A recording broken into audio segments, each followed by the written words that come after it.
I have a concern that we're living through the greatest era of fake entrepreneurship. I believe that self-awareness is incredibly important, and I do believe that the coolness of entrepreneurship has made people go towards that light that might actually be way better being a number 3 or number 6 or number 9. Most of the people watching right now, everything you have budgeted for in your life, you can pay for. It's the things you didn't budget for, the big dream. But everything else, you got covered. Everything people pay attention to. House note, car note, electric bill, water bill, basics. Everything gets covered. What if you just added a whole bunch of other stuff to the list? What if we were all brought up to say, hey, we're gonna cover all this stuff? People will be even more productive. If you're gonna go from 0 to a millionaire, when you get to a millionaire, if you wanna go to the next level, you wanna go to 10 million, you will have to give up the millionaire life. And that's why I said I gotta hold myself accountable to the goal.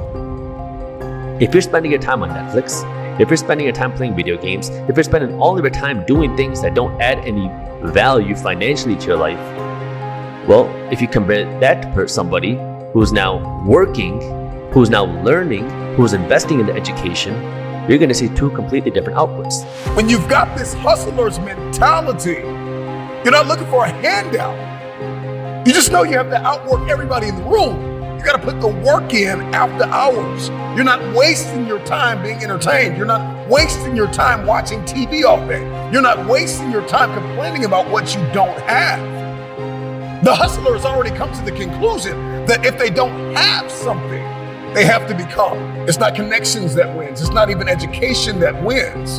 I can be inundated with information. I can be educated, but with no application. The hustler moves in a different realm of wisdom, a different realm of application. They're going after it. Everything that they have is on the table.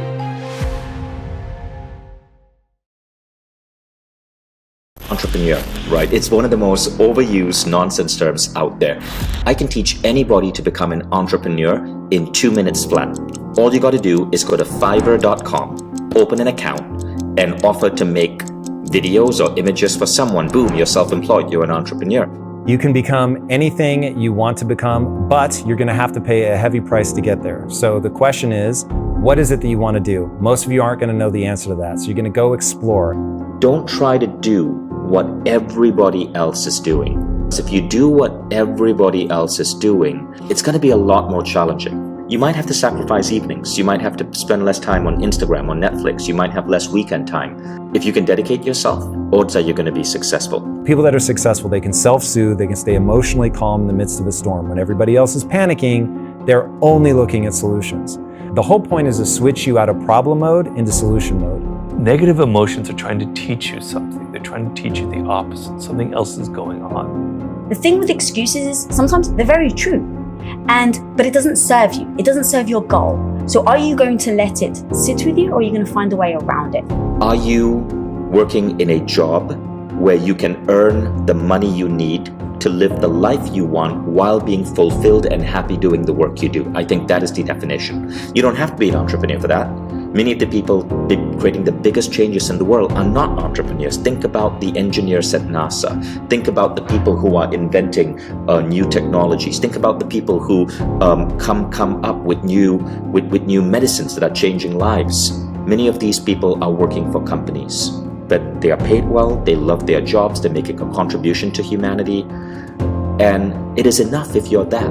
This idea that you got to be working for yourself is so outdated. Rather, you got to look at 3 things. Number 1, can I exercise what I'm really good at doing? Number 2, do I love what I'm doing? Number 3, am I making money doing this? And what we're good at together is not being right all the time. It's basically learning from your mistakes. So the physics of progress is you come up with a hypothesis. It should be as informed as possible. You figure out a way to turn that into something you can actually do. So you're gonna run a test. Then you actually run that test. And then this is where most people fall down. You have to lower your psychological defenses to stare nakedly at the results. And oftentimes that's going to be, you didn't do something well, you didn't think through this right, you made a mistake somewhere. And then if you're willing to do that and you learn from that, then you can re-inform your hypothesis, make it a little bit better, run that whole system again. And once you get in that loop, then you can really make progress. But yeah, that the tenacity it takes to face your inadequacies and continue to try, that's where we've succeeded.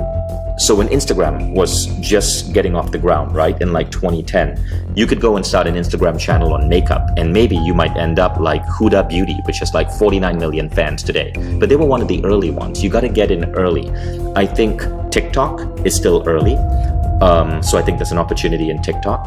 Instagram, I think, is later stage. But there are also other fields which are picking up right now. It's not just about social media. For example, coaching. Coaching is blowing up right now. More and more companies are looking for coaches for their employees. What would be worse than frustration would be despair, giving up, no hope. But frustration is a sign that you haven't given up. You know you could do something, but you haven't figured it out. A lot of people's reasoning, which was ours originally when we wanted to make movies, is we don't have enough money. So we're just going to go and do this thing until we have enough money. We don't have enough time. And the truth is, if you play the no BS, what would it actually take? And you say, I don't have enough money. Then you keep going down and go, well, how much money do I need? Okay, what would it take for me to get that money? And sometimes people don't want to look at the answers. So maybe it takes you having to sell your house, move in with your in-laws, and rent one of their bedrooms for the next 3 years in order to save your money so that you can go and start a company. Well, some people don't want to do that. Okay, well, at least now you have your answer and you're not sitting there using the excuse that you don't have enough money. You just looked at it and like, oh, for me to get there, I need to live with my in-laws for 3 years. I don't want to do that. And now you've just decided. And now you're not beating yourself up over, oh my God, I can't believe I'm not there yet. Or like with us with the Quest, we didn't leave ourselves any room for excuses, because we just went down that list of, are we giving this over? Are we doing this? Are we actually showing up? And if the answer is no, then how can you expect to reach your goal? I am completely egalitarian. I believe everybody has that. When I wrote the book Mastery, which is what this book is about, to prove my point that everyone has it, I interviewed contemporary masters. And one of them is the woman Temple Grandin, who was born with high-level autism, right? She was going to be hospitalized for her entire life. When she was 2 or 3 years old, she had the good luck of finding the right teacher who brought her out of her shell. And she eventually became a very respected professor of animal research, right? She's absolutely brilliant, and she also studies autism itself. If somebody with that kind of disability, that kind of thing, everything's stacked against her, if she can figure it out and reach mastery, then I certainly believe everybody has that potential. But I know it doesn't come easy. It's a process, and you have to be patient, but you have to put in the work. Wealth is mindset before it hits your bank account. And when it comes to the differences between the rich and the poor, it doesn't start with how much money you make. It doesn't start with what degree you have. It doesn't start with who your parents are. It doesn't start with what background you have. It starts with what mindset you have. And this is really the root of wealth. We're all given 24 hours in a day. So the difference between somebody who becomes successful versus somebody who does not is now what input you put in those 24 hours. If you're spending your time on Netflix, if you're spending your time playing video games, if you're spending all of your time doing things that don't add any value financially to your life, well, if you compare that to somebody who's now working, who's now learning, who's investing in the education, you're going to see two completely different outputs. Wealthy people spend their money to earn more money. The majority of everyone else spend their money to buy things, which makes everybody else around them rich. You have to understand that this is just what the system is. Lenders are in the business of lending money, period. They make money when they lend money. So it is in their best interest to lend you more money. A salesperson is in the business of selling something. It's in their best interest to sell you something bigger, sell you something more, because they're on commission. The more they sell, the more money they make, period. And so now when you understand this way of thinking, you're gonna start changing the way you start looking at things. What is a corporation's best interest? A corporation's best interest isn't for you to keep your money in your pocket and invest your money and be financially smart. A corporation's best interest is to now get you to open up your wallet and buy their stuff, because that's how they make money. Does that make them evil? Well, I'll let you decide. I think, look, you don't need to decide an emotion. It just is what it is, because once you understand this, you're just gonna look at the world very differently. Because when you understand the way the system works, now you can say, in the business of selling me something, a bank's in the business of lending me something, a salesperson's in the business of getting me to buy something bigger. What do you need? I need the financial education to know what I can buy. Because guess what? We all need things. And when you have money, you don't feel so bad about spending money because you know how to control it. Now I can go to a corporation and buy the things that I want, that I like, and have a great experience, because I can. I can go out and know when I should borrow money. Maybe I borrow money to buy other assets. You borrow money to buy rental properties. I borrow money to grow a business. Maybe I go to a salesperson and I have them sell my things for me. Now you start thinking about things very differently because you understand the way the system works. Best return that I got on my investment isn't the real estate investments that I made, even though those have made me great returns. It's not the stock market investments that I made, even though they made me great returns. It's not the startup investments that I made. It's the investments that I made in myself. Because for me, the investments that I put into my own financial education have paid off many times over, and you can't see those returns anywhere else. They say that the best investment you can make is in you. And for me, that was first by reading books.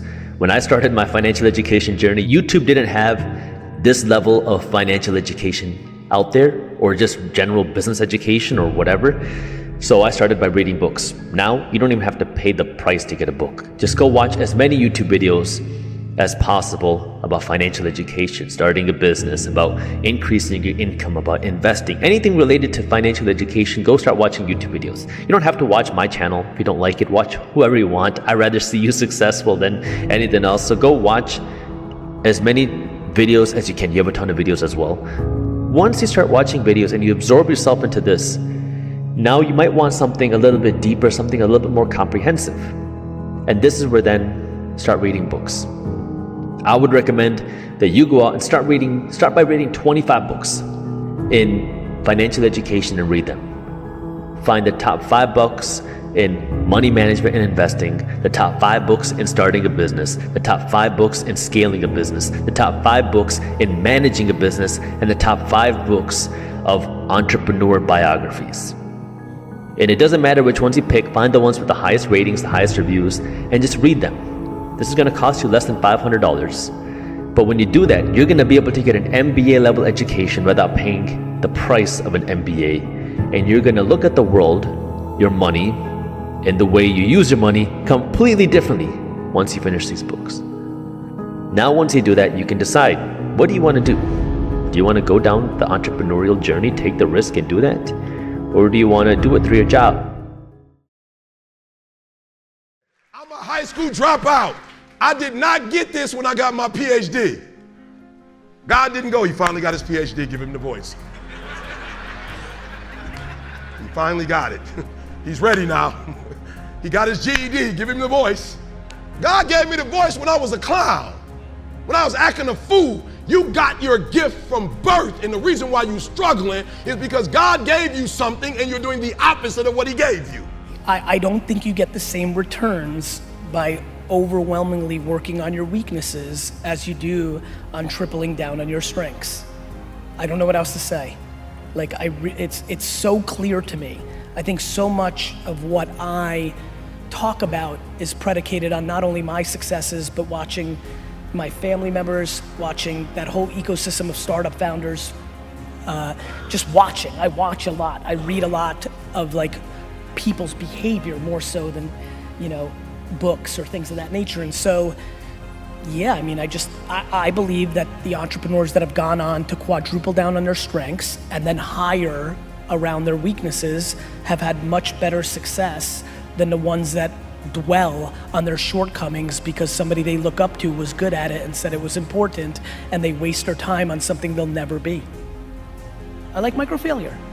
I hate macro failure. Like, death of your business is bad. But to me, you know what's funny? I'll use a boxing analogy. My favorite boxing, I watch a lot of boxing. I think boxing is a very interesting, and I'm super into mixed martial arts, but I grew up on boxing. I understand it better. And I like watching it because there's so many things that happen in boxing. First of all, what I love about boxing is there's nowhere to hide. You know, like, it's super interesting, right?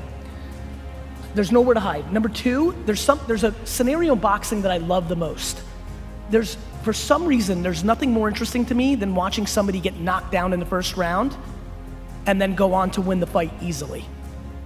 It's an interesting psyche, right? And I like that, and this is what I'm thinking about it, which is like, here's what's bad in boxing and in business. Going into a fight, getting knocked the fuck out in the first round and losing the match. Bad. Getting knocked down and then having the adversity to readjust to what you got caught on and navigating it to easily win a fight is remarkable. That's how I think about entrepreneurship. The reason so many people struggle with entrepreneurship is you have micro failures almost daily, and they're very in your face. You can't hide. And I like that. I like failure because I think I deserve it. I hate when people don't respect the game. When I fail, it means I f***ed up. And I like that because I think people get audacious. My number one thing that I hate about capitalism is that people use it and they love it and they're big capitalists and they love open market and competition and all that, and then they become 73 and they try to use all their money to protect their money. They're not willing to let a young lion eat them the way they ate somebody else. I hate when they try to manipulate it. That's what I love about sports. What I love about sports is when you're 36 and you were once the best player in the league, but now you're getting a little bit older and your body breaks down, you are forced to retire. The one thing that entrepreneurship and capitalism has to adjust to is once you get old and you're tired and you want to be on a yacht instead of working your shit, you should lose some money because you're losing. So identity is you asking the questions until eventually you get to a point that you get to the deeper part of who do you want to be, what life do you want to live, and why do you want to live this life? Why is it important to you? Why is it what you're putting through all these hours? Why would you want to do that? That's transition when you go through it. And then the pressure part, when you said, here's who I'm going to be, where you declare your intentions to the world. This is what I'm going to be doing. A lot of times we keep things a secret. And so there's a debate. Some say you should never declare your intentions to the world because that pressure could create anxiety. You should never do it. You know, like Babe Ruth pointed a finger and I'm going to hit a home run. What if you don't hit it? What if you fail? You know, what if you say, Michael Jordan says, the Bulls never losing game 7. You should never say that because there's too much pressure on the players. Or then the other side said, well, you should put the pressure on yourself because your teammates play better because it's not on them, it's on you. And the leader does that. To me, I think declaring intention serves a purpose. I think when you go out there and you say, this is what I'm going to be doing, this is where I'm going to be at, you officially have the world holding you accountable. That pressure could be good pressure to put into your life. Why I like losing. The game told me I lost. Respect to the game. That's why I like playing. I did this when, my friends, I was an entrepreneur when there was no conversation around this. In the 80s and 90s school system and society that I grew up in, I was a failure for making $2,000 a weekend selling baseball cards. Like, I did this when it wasn't cool. I'll do it now while it's cool, and I'll do it again in 15 years when it's not cool again because the economy will collapse, and because we don't like to be accountable, we like blaming things, and so we're gonna blame entrepreneurship, not the fact that you weren't self-aware and didn't realize that you weren't a fucking entrepreneur. Every single day, and I think to myself, I am the most unqualified, like, non-development tech founder in the face of this internet, and yet I'm still going to do it because I don't want to lie at the end of my life and think I wish I would have tried something.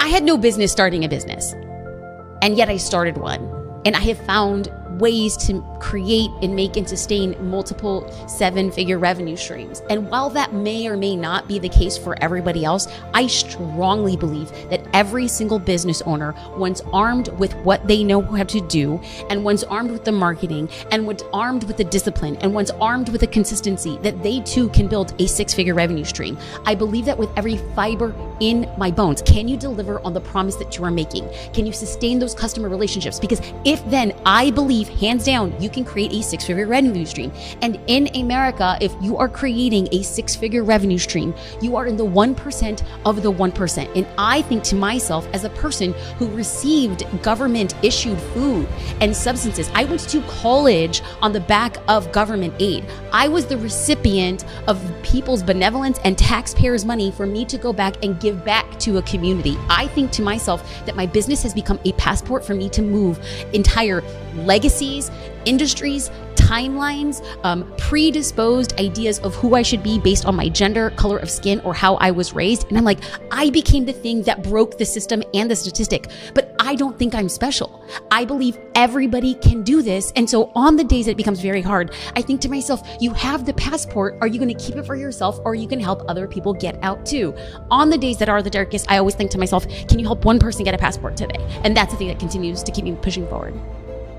The minute that something was complicated and difficult and impossible, and then decided to go after it, like I thought it was impossible or difficult to ever position myself as an authority to be a consultant. I thought it was impossible. I thought it was impossible to ever create a course, much less create revenue streams of multiple 7 figures in the back of courses. Then I thought it was impossible to create a membership. And then I thought it was impossible to start a tech company. So the earliest part of my career was I want to become a photographer, and then I want to become a successful photographer. And then all of a sudden, the game got really slow. I could predict my income, I could predict the publicity, I could predict the resources, I could predict the connections, I could predict the publications. And when I predicted it, I loved it and I appreciated it, and then I just didn't want it anymore. And if you don't show up in your business loving what you turn over for your customers or your clients, your business is in decline. And I thought, I must show up 100% for the people who hire me. And if I am not, my time has come. And that's when I started to make shifts in my business. My truth in my experience has been, I have to jump higher. I have to show up earlier. I have to be the first person to turn off the light and the last person to turn off the light. I have to make sure that every number is correct and every T is crossed and every die is dotted. The way that I show up is by being consistent, so consistent that people cannot doubt your capacity to succeed. You have to work harder than the average person. And if you accept those terms, you cannot complain about those terms. I have only known success on the back of consistency. Do I think you could be a success without being consistent? Perhaps, if you have other resources and tools that I was never given. But coming from where I am, my perspective has only been consistency, and the discipline has been everything that I have ever gotten on the back of doing it again and again and again. It is what I teach, it is what I preach, it is what I believe.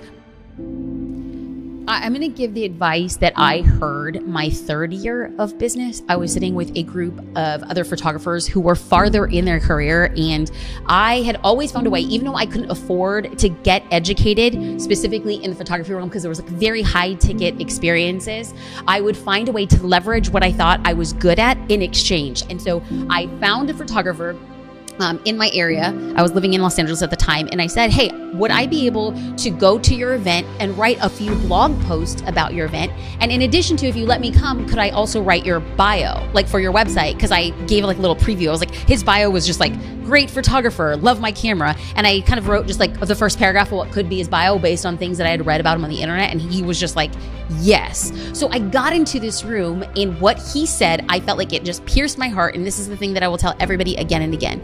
He said, jump and the net will appear. And it was the first time in my entire life that I had ever heard somebody speak so brazenly about taking a risk. Again, who I am now as a risk taker is so different than who I was when I began. And the way that you strengthen that risk muscle is by taking risks. And when he said that 3 years into it, I realized, okay, now is the time for me to start taking those risks. I wish somebody would have told me that sooner. Let's just be real, right? Like people hear that jump in the net will appear, jump at like the universe has your back, and we love it. We're like high-fiving because we've been on the other side. But like there have been plenty of times where there was no net and like the universe was just like, I see you, I'm not putting my arms out, because you needed to fall on your face. And like I've just realized that as many times as I have gotten back up, I was supposed to fall. I was supposed to face plant. And the less time I spend groveling in the gravel, the faster I find my next success. The biggest difficulty is that people fall and then they stay down.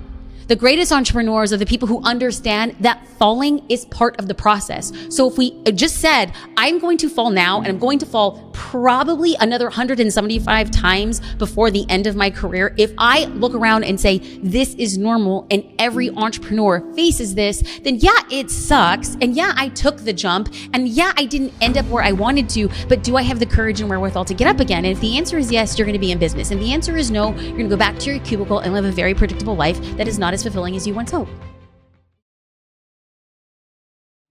Would time and health bring you more happiness? As long as I have people around me that I want to be around. I don't like being around people that don't do stuff. I don't like people that talk about doing something and don't. I don't like being around people that can't pay bills and can't throw in and can't contribute, because I know they can. Most of the people watching right now, everything you have budgeted for in your life, you can pay for. It's the things you didn't budget for, the big dream. But everything else, you got covered. Everything people pay attention to. House note, car note, electric bill, water bill, basics. Everything gets covered. What if you just added a whole bunch of other stuff to the list? What if we were all brought up to say, hey, we're gonna cover all this stuff? People would be even more productive. What would you say are the top 3 ways, the best ways to multiply money then? Get rid of it. You gotta get rid of it. First, you gotta make it. I mean, I gotta collect it. I gotta collect some. Then I gotta figure out, okay, this pays for this basic living. Everything above that, don't spend any more money. Like the rest of it, if this is $4,000 and I make 7, the entire 3 has gotta go into investments. Every month? Every single month. At some point, you gotta quit being a saver and gotta start being an investor. This is what we should have been taught in school, man. This is what we should have been taught as kids. Like, how do I do money? You do it with time, okay? You don't do it with a job. You're not gonna get $823,000 a year at a job. There's no job that's gonna hire you and pay you $823 without you having to go back to college and spend time and invest money. It just doesn't work like that.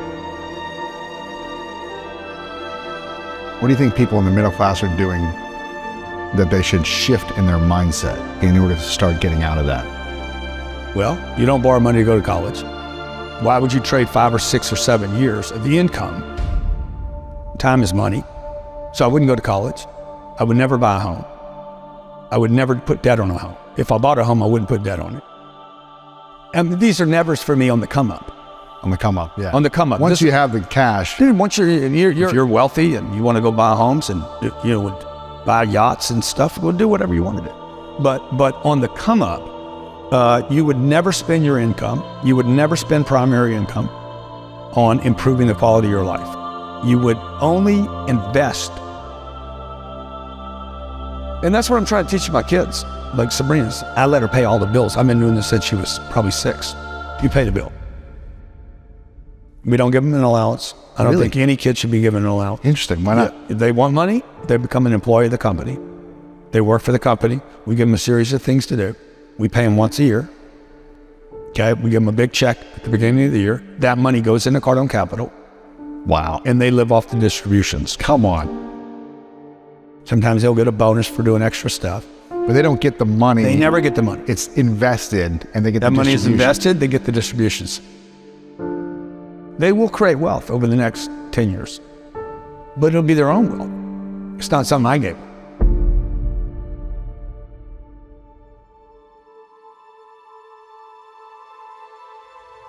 Well, if you could only teach your kids 3 lessons about money, yeah, what would those lessons be? people. Number one, meet people. No one's a stranger. The money's a people game. 2, once you get it, don't lose it. And number 3, invest in things where you can never lose your capital. Now, the person watching this, she's a waitress and she's got 2 kids at home. She's like, I'm never gonna make 800. It's because you already gave up on the idea. Like you never said that's the target. And you keep thinking you gotta wait tables. And you quit already. How many people are in debt in America? 40% of people that make $1 million a year still are living paycheck to paycheck. 40%? 40%. But that's not because of inflation. That's because they spent money they shouldn't have spent.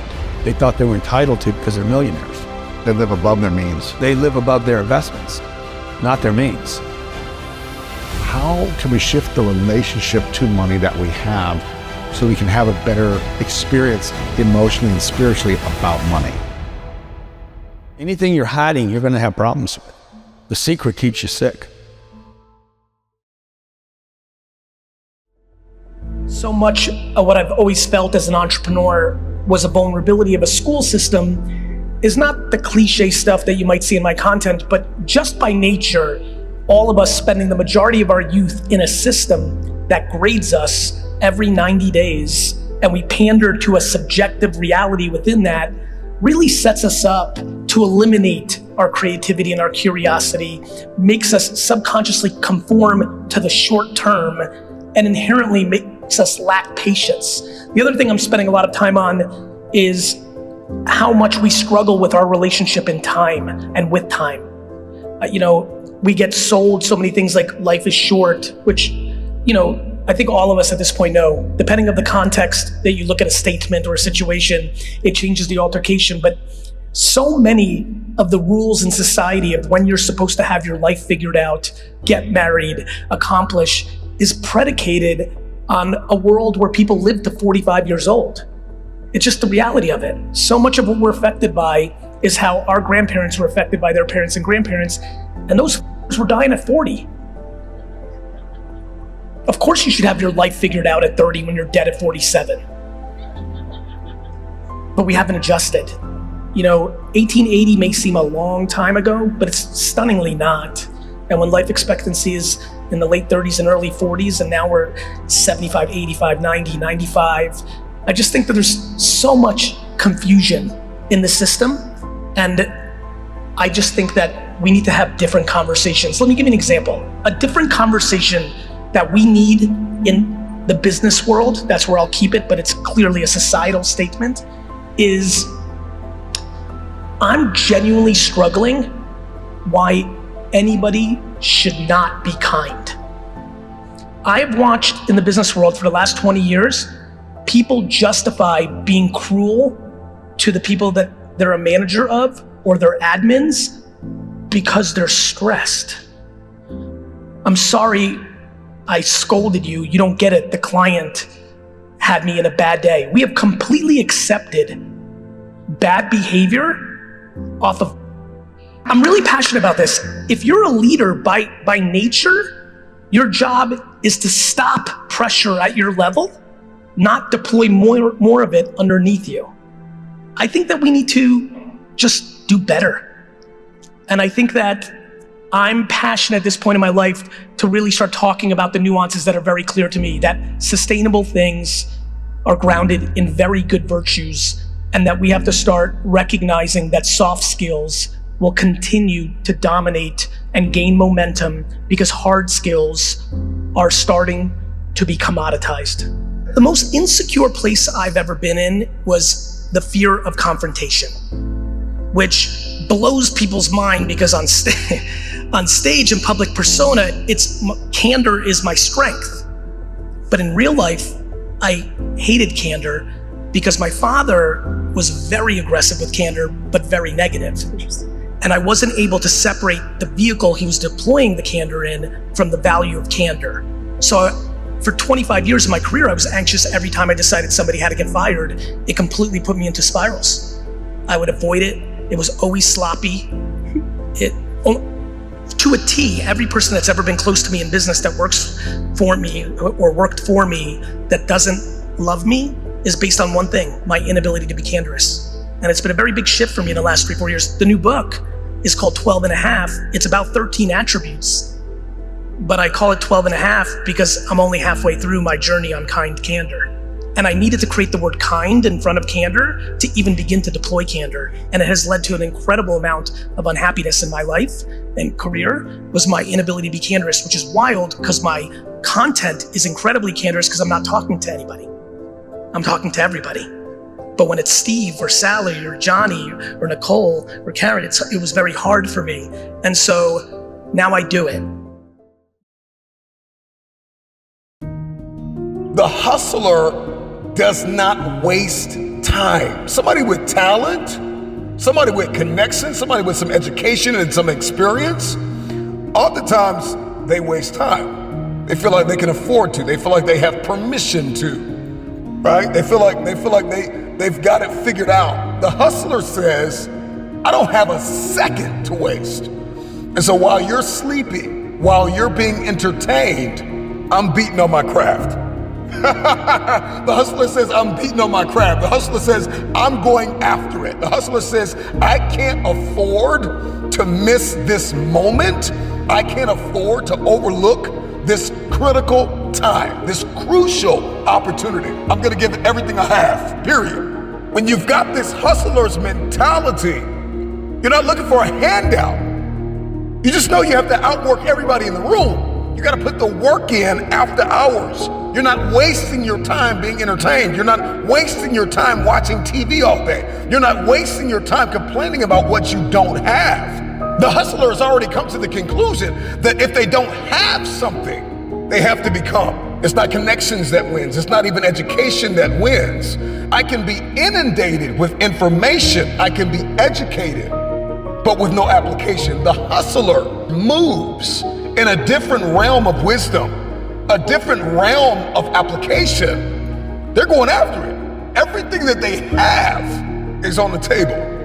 The hustler is going to outwork everybody in the room. The hustler says, if me and you are on the treadmill, two things are gonna happen. Either you're going to get off first, or I'm gonna die trying to beat you, right? Because I'm completely sold out to the dream, the vision that I'm carrying. The hustler's mentality within the context of entrepreneurship is, I am totally committed to this. I am totally committed to this. The difference between game changers and city shakers and influencers and disruptors and the people that just talk about it, people that just dream about it, have visions about it, fill notebooks about it. The difference between the two, number one, is that they are absolutely clear on what it is that they've been called to do and what it is they've been called to build and who it is they've been called to become. In order to really lock in the hustler's mentality, you must understand the distinctives that really make a hustler a hustler.